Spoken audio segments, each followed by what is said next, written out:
Okay, so this is the first part of the experiment, pigment extraction. I have my samples right here. I obtained 120 grams of each vegetable juice. I have tomato, carrot, spinach, broccoli. I also have red beets and red cabbage that will be treated differently. First, I will add 100 ml of acetone and 20 ml of DI water to each of these samples. 100 ml of acetone and 20 ml of DI water. And for these two samples, I'm only going to add 120 ml of DI water. So now I'm going to start the filtration using the mirror cloth. Start with the tomato sample. So this is how the samples are looking like after the extraction.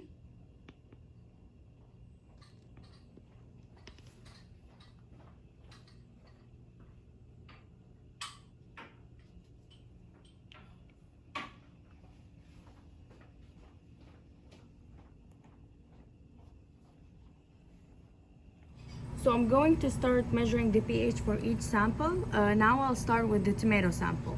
Initially, this is the pH for the tomato.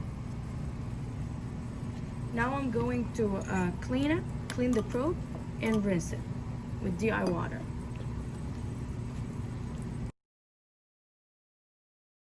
And this is the pH for the carrot sample. And this is the pH for the spinach sample. This is the pH for the broccoli sample. This is the pH for the beet sample. This is the pH for the red cabbage sample. Now I'm going to pipette 20 ml of each sample into each beaker.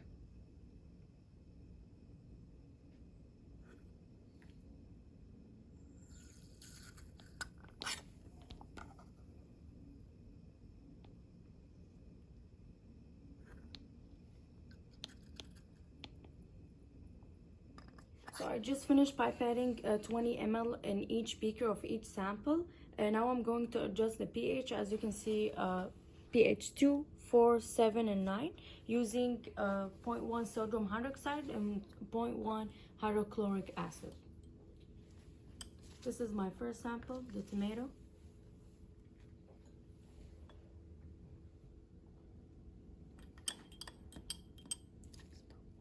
So I just prepared my samples, which are the tomato, the carrot, the red cabbage, the spinach, the red beets, and the broccoli. And I have my the pH of 2, 4, 7, and 9. And for each sample, in each pH, there is a room temp test tube and a hot test tube. And I just prepared my hot water bath, and I also used a couple boiling chips. Right now I will start placing the tubes for the tomato and the other samples and keep it for 10 minutes. And make sure the room temp test tubes stay at room temp. So these are the boiling temperature tomato test tubes. I'm going to leave the room temp out. The boiling one will stay for 10 minutes.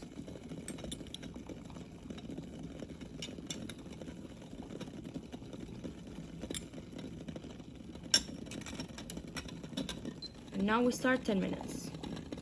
And now we can observe the tomato results. Let's start from the left with pH 2, room temp, pH 2 after cooling, pH 4 room temp, pH 4 after cooling, original room temp, and original after cooling, pH 7 at room temp, and pH 7 after cooling.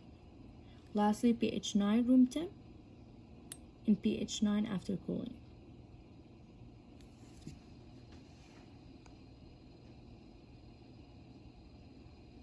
Okay, now we can observe the carrots results. We can start from the left with the pH 2 at room temperature. And this is the hot after cooling. This is pH 4, room temperature, and this is pH 4 hot after cooling. This is the original sample at room temperature, and this is the one after cooling. Now this is pH 7 at room temperature, and this is pH 7 after cooling. This is pH 9 room temp, this is pH 9 after cooling.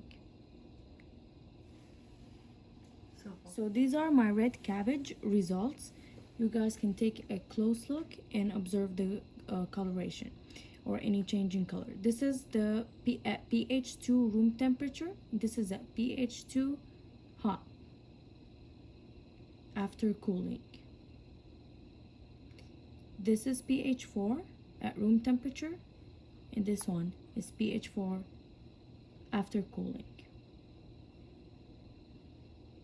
This is the original sample of red cabbage at room temperature. This is the original after heating and cooling it.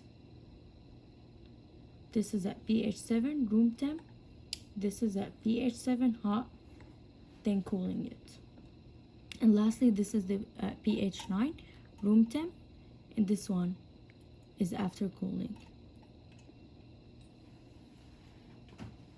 Okay, now lastly, the spinach results. Let's start from the left with pH 2 room temp and pH 2 after cooling. pH 4 room temp and pH 4 after cooling. Original room temp, original after cooling. pH 7 room temp and pH 7 after cooling. Lastly, pH 9 room temp and pH 9 after cooling.